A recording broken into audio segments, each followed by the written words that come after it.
Morning. আশা করব তোমরা সবাই খুব ভালো আছো আর সুস্থ আছো। আমিও খুব ভালো আছি। আজ হচ্ছে 23শে ফেব্রুয়ারি, বারটা হচ্ছে রবিবার, বাজে এখন সকাল 8টা। আজকে ইন্দ্র আমাদের ঠিকঠাক মতো উঠে পড়েছে, যার জন্য আমিও ওদিকে টুকটাক কাজকর্ম সেরে চলে এসেছি বিছানা তুলতে। সকালবেলা দিনটা যেরকমভাবে শুরু করি আমি ঠিক সেরকমভাবেই শুরু করেছিলাম, আলাদা কিছু ভাবিও নি, আলাদা কিছু করিও নি। যেরকম 7টায় উঠি সেরকমই উঠেছি, উঠে ফ্রেশ হয়ে যা যা তারপর মাথায় আজকে ছিল যে এক্সট্রা কাজ বলতে রান্নাঘরের যে স্পুন রাখার যে একটা ওটা ধোবো, আর মশলাপাতি যে রাখি না স্ট্যান্ডটা রান্নাঘরের ডান দিকের কোনায় থাকে ওটা ধোবো। তারপরে যদি সময় থাকে তো এক্সট্রা কিছু করব, না হলে রান্নাবান্না করব, সকালে দুপুরে রান্নাবান্না করব, কাঁচা ধোয়া করব, যেগুলো মানে যেরকম রোজ থাকে সেরকমই। কিন্তু মাঝখানে ব্রেক হয়ে গেছে, যাই হোক সেই সব গল্প পরে আসছি। এখন বিছানা তুলে চলে এসেছি জামা কাপড় ভেজাতে। তো তোমাদের তো বলেইছি এখন আমি মেশিন চালাই না, মানে ওই বিছানার চাদর কাচতে কিংবা ভারী ভারী জিনিসপত্র কাচতেই চালাই, না হলে রেগুলার কিন্তু আমি হাতেই কাচা ধোয়া করি আর কি। তো সেগুলোই জামা কাপড় ভেজাবো। তার মধ্যে ইন্দ্রর আবার একটা সাদা প্যান্ট আর একটা সাদা পায়জামা আছে, কাজে ওগুলো নীল দেওয়ারও ব্যাপার আছে। তো তার মধ্যে আবার একটু বুঝে বুঝে ভেজাতে হয়। সাদার মধ্যে যদি কোনো কালারফুল ভিজিয়ে দিই ব্যাস, তাহলে একদম প্যান্ট নষ্ট হয়ে যাবে। তাই জন্য আজকে এমন এমন জামা কাপড় নিয়েছি যেগুলো থেকে রং ওঠে না, মানে সাদার সাথে ভেজালেও কোনো রকম অসুবিধা নেই। তো সেসব ভেবেই এখানে জামা কাপড়গুলো ভিজিয়ে দিচ্ছি। মাঝখানে একবার ইন্দ্রকে চা করে দিয়েছি, ও চা টা খেয়ে বেরিয়ে গেল। তারপরে আমি টুকটাক কাজকর্ম সেরে মোটামুটি 1 ঘন্টা হয়ে গেছে ঘুম থেকে উঠেছি, এখন তো একটু চা খেতেই হবে। তো আমি চা খেয়ে চলে এসেছি রান্নাঘরে। তাতানের না আজকে আবার নাচের ক্লাসের পরীক্ষা আছে, মানে ভারতনাট্যমের পরীক্ষা আছে, এক্সাম আছে তোমার, থিওরি মানে লেখা। আর নাচের গানের লেখা পরীক্ষায় প্রচুর সময় লাগে, প্রচুর লিখতে হয়। তো সেই স্যার বলেছে 9টার পর থেকে যখন খুশি আসবে, তো যত তাড়াতাড়িও যেতে পারবে তত তাড়াতাড়ি আসতে পারবে, নাহলে তো অনেকটা বেলা হয়ে যাবে। এমনি ভেবেই রেখেছি নাচের পরীক্ষা মানে নদীর 9টার সময়ও যায়, তাও আস্তে আস্তে দুপুর 12:30 1টা তো বাজবেই, যত আরও দেরি করবে আরও দেরি হবে। তো ওই জন্য ও ভেবেইছিল যে দেরি যখন হবে স্নান টান করে তারপরে যাবে। আর খাওয়া বলতে তোমরা তো জানোই, মানে কি বলবো, যতই আমি ভেবেছিলাম যে আগের দিনের একটু আটা মাখা আছে, ওকে একটু রুটি করে দেবো। ও বাবা, না না আমি এখন রুটি খেতেই পারবো না, এত সকাল সকাল তুমি আমাকে ছাতু করে দাও, ছাতু খেয়ে যাই। তো ওটাই করব, ছাতু বেকার আমি রুটি করব, খাবে তো নাই। তাই জন্য একটু মোটা করেই ছাতু দিয়ে দিচ্ছি লেবু আর নুন দিয়ে, আর মৌসুমি জুসটা এখনই দিয়ে দিচ্ছি, কারণ আস্তে আস্তে ওর দুপুর হয়ে যাবে জানি, তখন আর মৌসুমি জুস খাওয়া যাবে না। তো তাই জন্যই তাড়াহুড়ো করে ওকে করে দিচ্ছি। তবে হ্যাঁ, আমি ভেবেছি যে আমি রুটি খাবো, কারণ আমি সকাল সকাল উঠি আর খেতে খেতে সেই দুপুর 2টা 3টা কাজেই অতক্ষণ আমি এই খেয়ে না খুব অসুবিধা হয়। এক এক সময় ছাতু খাই ঠিকই, কিন্তু আমার একটু প্রবলেমই হয়ে যায়। তো তাই জন্য আমি আর 3টে আটা মাখা রয়েছে আগের, সেটা বার করেছি, আর 2টো ডিম বার করেছি। তো রুটি আর ডিমের পোচ খাবো, এটাই ভেবে রেখেছি। তো তার আগে ওকে দিয়ে দিই, ও খেয়ে বেরিয়ে যাক, তারপর ধীরে সুস্থে আবার আমি আমার কাজে হাত দেব। নাচের ড্রেস পরে রেডি হয়ে গেছে, ছাতু তো আগেই খেয়ে নিয়েছে, যাওয়ার আগে মৌসুমি জুসটা খাচ্ছে, খেয়ে দিয়ে বেরিয়ে যাবে। তারপর আমি চলে আসবো রান্নাঘরে, কারণ তোমাদের বললামই যে এই স্পুন রাখার র্যাকটা আজকে পরিষ্কার করব। একদম রান্নার পাশে থাকে তো, তার মধ্যে এইটা সাদা, তো বেশ ভালো তেল কাজটা হয়ে যায়। আর অনেক দিন হয়েও গেছে মাজা হয়নি, কারণ এইটা মাজতে না আমার একটু আলস্যই লাগে। ওই খোপ খোপ করা তো, পুরো মানে একটু আঙুল ঢুকিয়ে ভালো করে পরিষ্কার করতে হয়, নাহলে আর তেল কাজটা হয়ে যায় তো একদম। তার মধ্যে যদি ঘন ঘন মাজতে পারতাম তাহলে এতটা প্রবলেম হতো না। ঘন ঘন তো মাজি না, ওই আজ মাজবো, কাল মাজবো, পরশু মাজবো, এই করতে করতে করতে করতে অনেক দিন হয়ে যায়। তারপর যখন দেখি না এইটার দিকে আমি আর তাকাতে পারছি না, তখনই মাজতে আসি। তো এইটা স্পুন রাখার অ্যাকচুয়ালি র্যাক নয়, এটা আমি অনেক বছর আগে অ্যামাজন থেকে এনেছিলাম, নর্মালি ব্রাশ পেস্ট এইসব রাখবো বলে। কিন্তু ওইখানে ব্রাশ পেস্ট তো রাখি না, এখন ড্রয়ারের ভেতরে রাখি। তো ভাবলাম তাহলে এটা এই কাজেই লাগাই, কারণ চামচগুলো রাখতে লাগে। তো ওদিকে তো আমি টাইম মতো কাজ করছিলাম, মানে আমি আমার সিস্টেম অনুযায়ী কাজকর্ম করছিলাম। তারপরে আমি আটা মাখাও বার করে রেখেছিলাম যে আমার জন্য একটু রুটি করব। তখন বাজে ওই 10টার মতো, হঠাৎ করে ইন্দ্রবাবু চলে এলেন, বলল কি চলে যখন এসছি তাহলে একটা কাজ করো। অনেক দিন ধরে আমাদের মাথায় প্ল্যান ছিল, মানে হচ্ছিল না, যে বক্স খাট দুটো, বক্সগুলো খুলে ভেতরে অনেক হাবড়ি জাবড়ি জিনিস জমা হয়ে রয়েছে, খাট পুরো ভরে গেছে, দুটো বিছানায় ভরে গেছে। তো একটু ফাঁকা করতে হবে, প্লাস পরিষ্কারও করতে হবে। বক্স খাট চতুর্দিক থেকে আটকানো, তা সত্ত্বেও যে ভেতরে ধুলো ঝুল কি করে হয় আমার মাথায় ঢোকে না। প্রচণ্ড ধুলো ঝুল, দুটো বক্সেই, বেশি তো ওই পাশেটা রাস্তার ধারে যে ঘরটা, টিভির ঘরটা, ওইটা বেশি ধুলো ঝুল হয়েছে। আর এর মধ্যে জিনিসপত্র পুরো ভরে গেছে। তো আজ করব কাল করব করে, আর এইসব কাজ আমার একার দ্বারা সম্ভব না, কারণ ইন্দ্র না থাকলে এগুলো আমি একার দ্বারা প্রশ্নই নেই। এই যে এই প্লাইউডগুলো খোলা, তোলা নামানো আমি একা সম্ভব না, কারোর দ্বারাই একা সম্ভব না, ও একা পারবে না, দুজনে মিলেই করতে হবে। কাজে এই কাজটা করার জন্য দুজনের সময়, দুজনের এনার্জি, দুজনের মতামত দরকার আর কি। তো আজ গিয়ে ফাইনালি সেই সময়টা আসলো। তো ও বলাতে আমি একবারেই রাজি হয়ে গেছি। আমি জানি ও যখন আজকে ওর মুড আছে। এই হচ্ছে আমাদের বক্সের অবস্থা। হ্যাঁ চড়িটা ভালো তো, চেন কেটে যাওয়ার পর আবার চেন সারিয়ে আনা হয়েছিল। একটা কাজ করো, এটা একটা বড় প্যাকেটে, ওই বড় প্যাকেটটা দেখলাম না, ওর মধ্যে ভরে এখানে রাখো, যখন প্রয়োজন পড়বে তখন নেবো। এখানে অনেক কিছুই বেরোবে না, এইগুলো রেখে দিয়েছে, লাগে তো নাই, ব্যবহারই করে না। বলো, ও নিয়ে চলে যাও, বেকার, ব্যবহারই করে না। এগুলো ব্যবহার করবেও না কোনো, স্টাডি টেবিল এমনি বড়। হ্যাঁ স্টাডি টেবিল দুখানা, এই যে এগুলো সব বেকার, কিচ্ছু লাগবে না। কাজে আজকে যদি আমি না করি যে না আজকে না অন্য দিন হবে, তাহলে আর হবেই না। ও বলাতে আমি এক কথায় রাজি হয়ে গেছি। আমি ঠিক আছে চলো। তো এদিকে চলে এসেছি, এদিকে আবার পূজাও চলে এসছে। তো ও আসাতে আমি ভেবেইছি যে এত কাজ ওই 1 ঘন্টা আধা ঘন্টার কাজ নয়, আজকে আমাদের এই কাজে যা হাত দিয়েছি এ সারাদিনের নামে চলবে, বিকেল অবধি চলবে। কাজে পূজাকে আটকে রেখে লাভ নেই। ওকে বললাম তুই বাসন মেজে দিয়ে চলে যা। তো বাসন মেজে দিয়ে চলে গেছে। আমি ভেবেছি যে এইসব করার পর আজকে আমাকেই ঘর ঝাড় দিতে হবে, মুছতে হবে, কারণ জিনিসপত্র সরানোরও একটু প্ল্যান আছে। তো এই বক্স খাটটা থেকে এত জিনিস বেরিয়েছে, কারণ কি জানো তো, তাতান যখন ছোট ছিল ও তো সেই খেলাধুলা করতো, তো যখন যেটা মানে টুকটাক মানে ছোটোখাটো কাপড় টুকরো ন্যাকড়া নুকরা, মানে ভাঙাচোরা খেলনা, হ্যান ত্যান, চামচ, ক্লিপ, মানে কি নেই এর মধ্যে, যখন যেটা দিয়ে খেলেছে, খেলনা গোছাতে বলেছি ও নিয়ে এই বক্সের মধ্যে জড়ো করেছে, প্লাস্টিক মানে প্রচুর উল্টোপাল্টা জিনিস। তো এই জন্য এই বক্স খাটটা প্রচণ্ড নোংরা হয়েছে।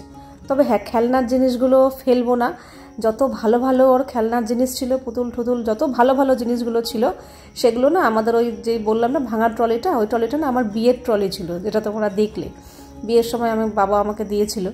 তো ওটা মাঝখানে চেন কেটে গেছিলো, ইন্দ্র আবার চেন সারিয়ে নিয়ে এসেছিলো। কিন্তু ওই ট্রলিটা নিয়ে বাইরে বেরোনো যাবে না, তার কারণ চাকা ঠাকা অনেক কিছু, অনেক বছর আজকে ভেঙেও গেছে।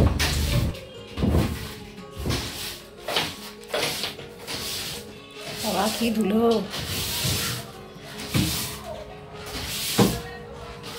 ওই যে রেলিংগুলো, খাটের রেলিংগুলো। তাই জন্য ওই ট্রলিটার মধ্যে ওর সমস্ত ভালো খেলনা টেলনাগুলো ঢুকিয়ে দিয়ে ওই ঘরের বক্সের ভেতরে রেখে দেওয়া হয়েছে। আর যেগুলো ভাঙাচোরা খেলনা ছিল ওগুলো আর রাখিনি, ওগুলো ফেলে দিয়েছি। আর ভালো খেলনাগুলো রাখার উদ্দেশ্য হলো, তাতানও বলেছে যে হ্যাঁ ফেলবে না কিছু কোনো দিন, যখনই কিছু ফেলতে যাই ও বাধা দেয়, বলছে তুই তো খেলিস না, বলে খেলি না খেলি থাকবে। আর আমাদেরও ইচ্ছা যে ওর ছোটোবেলার খেলার স্মৃতিগুলো রেখে দেবো, বড় হলে ও দেখতে পাবে, আমরাও দেখতে পাবো। তো তাই জন্যই রেখে দেওয়া আর কি। আর বেকার যা ছিল সমস্ত কিছু ধরে ফেলে দিয়েছি, কিছু যেগুলো ইন্দ্রর দরকার সেগুলো নিচে গ্যারেজে গিয়ে রেখে এসছে, আর যেগুলো রাখার সেগুলো তো রেখে দিয়েছি। পুরো বক্স ফাঁকা হয়ে গেছে, এখানে আর কিচ্ছু রাখা নেই। আমি ইচ্ছা করি এই বক্সটা ফাঁকা রেখেছি যাতে আমি আমার প্রয়োজনীয় কিছু জিনিসপত্র অনেক সময় রাখার জায়গা পাই না, তো এখানে রাখতে পারবো। আর যা প্রয়োজনীয় কিছু জিনিস আছে যেগুলো রাখতে হবে সেগুলো সব ওই ঘরের বক্সের ভেতর রেখে দিয়েছি, যে প্রয়োজনে বার করা হবে। কিন্তু এই বক্সটা পুরোপুরি ফাঁকা রেখেছি, শুধু যেটুকু প্রয়োজনীয় জিনিস না রাখলে না সেগুলো রেখেছি। তো চলো, এই ঘরের খাটের বক্সটা পুরো পরিষ্কার হয়ে গেল। যা জিনিস সব এখানে বুঝতেই পারছো পাহাড় হয়ে গেছে। এবার এখান থেকে সব বাছতে হবে, দুজনে মিলে বাছবো, কি রাখবো না, কি ফেলবো না। প্রচুর সময় লেগে গেছে, কাজে হাত দিয়েছি সকাল 10টার সময়। এই ঘরটা কমপ্লিট করতে করতেই আমাদের বেজে গেছে 1:30, 2টোর সময়। তারপরে আমরা ওই ঘরে গেছি। তবে হ্যাঁ, ওই ঘরটা করতে সময় লাগবে না, কারণ এই ঘরেরই তো মানে জিনিসপত্র প্রথম কথা বক্সের ভেতর বেশি ছিল, বাছাই করতে হতো, তাতানের খেলনা সব ছিল। কিন্তু ওই ঘরের বক্সের ভেতর না সেরকম কিছু বাছাই করার মতো জিনিসপত্র ছিল না, মানে যা ছিল বড় বড় জিনিসপত্রই ছিল, এরকম টুক করা জিনিসপত্র ছিল না। দ্বিতীয় কথা, এই ঘরের ফার্নিচারগুলো অনেক বেশি, আর ওই ঘরে তো কোনো ফার্নিচার নেই, একটা ওয়ার্ড্রপ যেটা সরানো যাবে না, একদম ফিক্স। আর টিভি আছে, এগুলো এই ব্যাপার। খালি বক্সটা পরিষ্কার করলেই হয়ে যাবে। কিন্তু এই ঘরে ইন্দ্র আবার বলছে কি, খাটের বক্স পরিষ্কার করতে গিয়ে বলছে কি তাহলে চলো আজকে একটু ফার্নিচারগুলো অদল বদল করি। আমি ঠিক আছে করো, এইটুকু ঘরের মধ্যে কি আর অদল বদল করবো। প্রথমে বলেছিলাম খাটটা ঘোরাবে, বলছে না, খাট যেখানে আছে সেখানেই থাক, একদম পারফেক্ট জায়গায় আছে। আর খাট ঘোরানোটা খুবই ঝামেলা, ওই পাট করে খুলে ওর পক্ষে চাপ হয়ে যায়, আমি তো কিছুই পারি না। দেখো অবস্থা আলমারির পেছনের,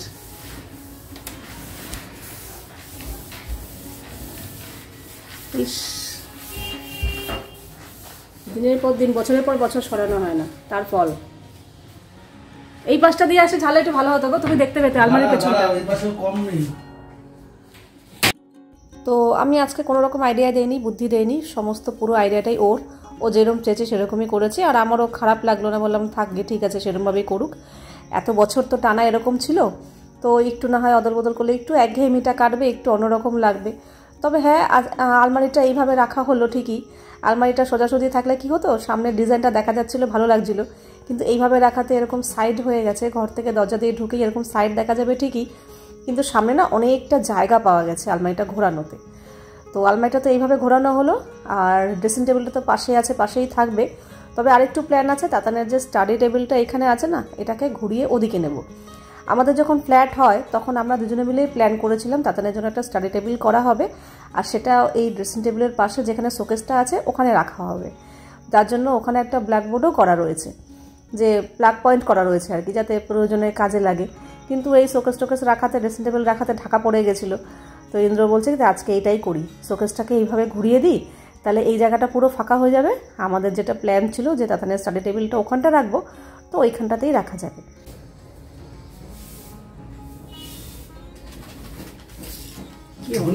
আমি এটা করছি, তুমি একটু চা বসাও তো।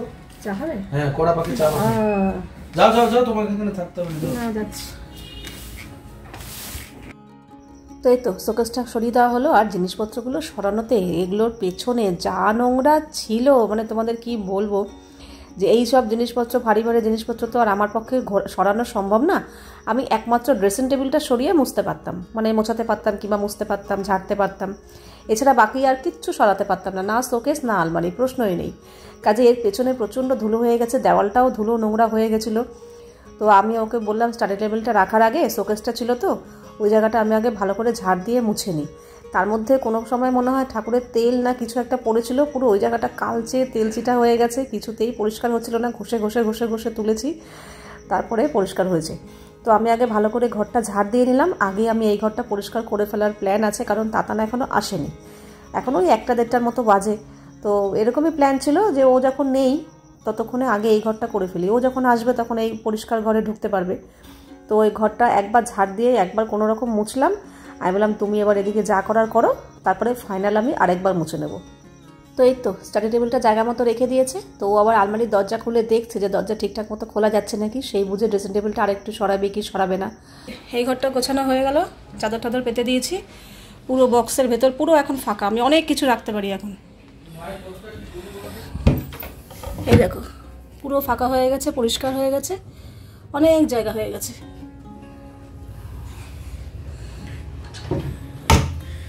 কত উল্টোপাল্টা জিনিস ছিল। আর এই যে শোকেসটা এইভাবে রাখা হলো, সিংহাসন, স্টাডি টেবিলটা তাতানকে বলবো আজকে আসলে টেবিলটা গোছাতে, টেবিলটা এইভাবে রাখা হয়েছে, আর আলমারিটা ঘুরিয়ে দিয়েছি, থাকুক এইভাবে, আবার ঘোরানো যাবে ইচ্ছা হলে, কারণ ওটা একঘেয়ে হয়ে গেছিলো, এটা এবার ঠিক আছে। বেজে গেছে প্রায় 2টোর কাছাকাছি, ওই ঘরটা ফাইনালি আমার পুরো ঝাড় পোছ করে পরিষ্কার করে দিয়েছি চাদর টাদর পেতে। এবার তাতান আসলে ওখানে ঢুকতে পারবে, আর এখানে চলে এসেছি, আর এইবার এই ঘরটা করব। তবে হ্যাঁ বললামই, এই ঘরটা করতে বেশিক্ষণ সময় লাগবে না, শুধু বক্স খাটটা পরিষ্কার করলেই হয়ে যাবে, কারণ এই ঘরে তো ফার্নিচারের কোনো ব্যাপার নেই। তো প্রথমে ম্যাট্রেসটা নামিয়ে না ইন্দ্র এখানটা রেখেছিল, কিন্তু কিছুক্ষণ পরে দেখলাম, আমি তো দেখিনি, আমি ওই ঘরে চলে গেছিলাম, দেখলাম ওর গায়ে হেলে পড়েছিল, তারপর আবার ম্যাট্রেসটা একদম ডাইনিংয়ে গিয়ে রেখেছি যাতে কাজের সুবিধার জন্য। আর এই দেখো ওই ঘরের যখন ম্যাট্রেসটা নামিয়েছিলাম, এই দেখো এখন এটা দেখছি আমি। যাই হোক, ওই ঘরের ম্যাট্রেস যখন তুলেছিলাম দেখতেই পেয়েছিলে পুরো প্লাস্টিক কাগজপত্র, পুরো খাট বিছানা ভরে গেছে, কিন্তু এই ঘরে কিচ্ছু নেই, কারণ ওই ঘরে যে যা পারে সমস্ত কিছু ওই ঘরের ম্যাট্রেসের তলায় ঢোকায়, কিন্তু এই ঘরটা একটু ফাঁকা ফাঁকাই থাকে। এই ঘরের ম্যাট্রেসের তলায় বলো যাই বলো আমরা কিছু রাখি না, ওই ঘরটাই ইউজ হয় আর কি। কিন্তু বক্সের ভেতরে প্রচুর এমন জিনিস আছে যেগুলো না আজকে কিছুই তেমন একটা ফেলার ছিল না, তবে হ্যাঁ কিছু কিছু ব্যাগ ট্যাগগুলো ছিল পুরনো, সেগুলো ফেলে দিয়েছি। আর এরকম ধরনের কিছু কিছু বড় বড় বাস্কেট না আমি কিনেছিলাম, কি ভেবে কিনেছিলাম তখন আমি নিজেও জানি না, এক একটা দাম 100-150 টাকা করে নিয়েছিল। তাই ইন্দ্র চেঁচামেচি করছে তুমি খালি জিনিস কিনে কিনে ঘর ভরাও। তখন তো বুঝিনি কিনেছিলাম, কিন্তু এখন এগুলো কোনো কাজেই লাগছে না, জানি না ভবিষ্যতে কাজে লাগবে কি না। এরকম লাল নীল মানে বেশ বড় বড় বাস্কেট ঝুড়ি টাইপের কিনেছিলাম, কিন্তু এগুলো সেই বক্সের মধ্যেই ঘুমাচ্ছে, কোনো কাজেই লাগে না। একটা ঝুড়ি কাজে লাগতো, তাতান যখন খেলতো ওই বাস্কেটের মধ্যে খেলনাগুলো সব রাখতাম, ও খেলতে ঠেলতো আবার বাস্কেটের মধ্যে তুলে রেখে দেওয়া হতো। কিন্তু এখনও খেলাও বন্ধ করে দিয়েছে, এখন সব বাস্কেট আবার এইখানে এসে জড়ো হয়েছে। দেখা যাক। তো ইন্দ্রকে প্রথম যে ধুলোটা তো বেশি পরিমাণে থাকে, তো 2 ঘরেই ও প্রথমে ঝাড় দিয়ে দিয়েছে, কিন্তু ওর ঝাড় আমার ঠিক পোষায়নি। আমি আবার ভালো করে চেপে চেপে ভালো করে ঝেড়ে পুছে পরিষ্কার করেছি 2টো বক্সে। তবে এই বক্সটা প্রচণ্ড ধুলো, কেন জানি না। ইন্দ্র বলছে কি রাস্তার ধারে বলে নাকি কি জানি, ওই বক্সের জিনিসপত্র প্রচুর ছিল, প্রচুর, কিন্তু কোনো ধুলো অতটা পরিমাণ ছিল না, ছিল অল্প ছিল। কিন্তু এইটা তো মানে প্রচুর পরিমাণে ধুলো, জিনিসপত্র কম কিন্তু ধুলোটা প্রচুর পরিমাণে ছিল, জানি না কেন। জানি না এত ধুলো ঘেটে আজকে আমার কী অবস্থা হবে। ইন্দ্র একবার বলছিল যাও মাস্ক পরে আসা, বলছি না না, মাস্ক পরে থাকলে না দম বন্ধ হয়ে আসে, এই এতক্ষণ ঘন্টা পর ঘন্টা আমি কাজ করতেই পারবো না। তো যাই হোক, ও কোনো রকম ঝেড়ে দিয়েছে, এবার আমি এটা ঝাড়ছি। আর 2টো বেজে গেছে, বুঝতেই পারছো দুপুরে খাওয়া দাওয়ার তো ব্যাপার আছে। সকালবেলা আমরা তেমন কিছুই খাইনি। আমার জন্য যে আটা মাখা বার করেছিলাম রুটি করব বলে, আবার ওগুলো যথারীতি ফ্রিজে ঢুকিয়ে রেখেছি। ডিমটাও ঢুকিয়ে দিয়েছি, আটা মাখাও ঢুকিয়ে দিয়েছি, কারণ আমি জানি এই কাজে যখন হাত দিয়েছি আমি আর সকালে খাবার করতে পারবো না। আর ইন্দ্রও বললো ও আজকে বাইরে কিছু খায়নি। তো দুজনে মিলেই ছাতু খেয়েছিলাম মাঝখানে, আর একবার একটু চা বিস্কুট খেয়েছিলাম। তো এই হচ্ছে সকালের খাওয়া। সব অগোছালো। তুমি ওই ঘরে, তোমার ঘরে তুমি যাও। ওই ঘর ঠিক আছে তো? হ্যাঁ। এলো, এটা কি করে হলো? বলে এটা কি করে হলো? এটা কি করে হলো? ঠিক আছে না খারাপ আছে? ওয়াও ওয়াও, ওয়াও, এটা কি করে হলো? মানে ছিল? হ্যাঁ একটা হুক ছিল তো, ওই যে ড্রেসিং টেবিলের পেছনে তারগুলো ঝুলতো না। হ্যাঁ, পারফেক্ট জায়গা হচ্ছে না চাই টেবিলটা এবার তোর। হ্যাঁ, কিন্তু তুই বাবা এটা গুছিয়ে ফেল। হ্যাঁ এবার টেবিলটা গোছা মা।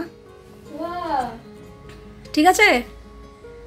হ্যাঁ, আলমারি ঘুরে গেছে, স্টাডি টেবিল এখানে চলে এসছে, শোকেস ঘুরে গেছে।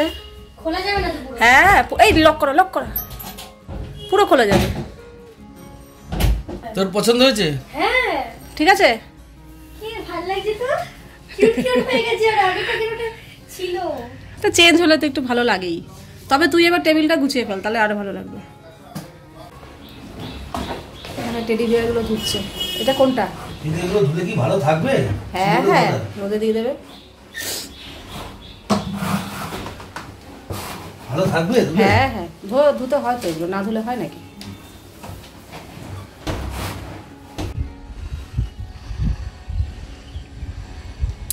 থাকবে না গো, থাকবে না, এমনি রেখে দাও নাকি ছাদের সাইড দিয়ে? হ্যাঁ, কারণ এত বড় বড় ভারী ভারী তো, বসিয়ে বসিয়ে দাও।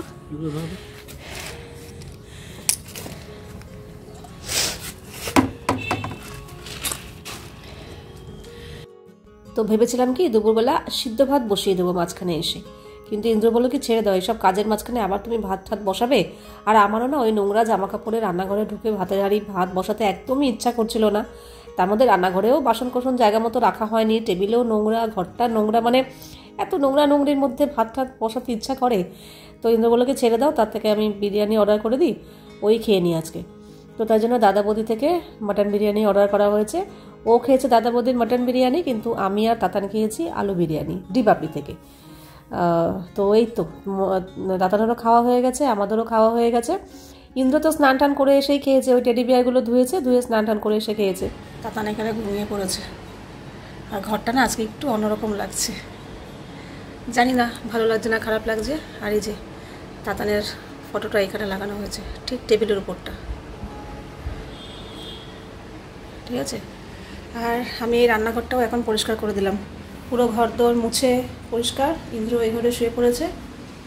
আর রান্নাঘরটাও একটু মুছলাম, বাসন কোসন জায়গা মতো রেখে, খাওয়া দাওয়া হয়ে গেছে, টেবিলও মুছলাম। এবার যাবো স্নান করতে। কাজকর্ম সেরে শ্যাম্পু ট্যাম্পু দিয়ে এই স্নান টান করে এলাম, কারণ ধুলো ময়লা ঘেটেছি তো, ধুলো ময়লা ঘেটে শ্যাম্পু না দিয়ে স্নান করতে পারতাম না। সমস্ত ঘরবাড়ি পরিষ্কার, এখন বেশ মনটা ফ্রেশ লাগছে।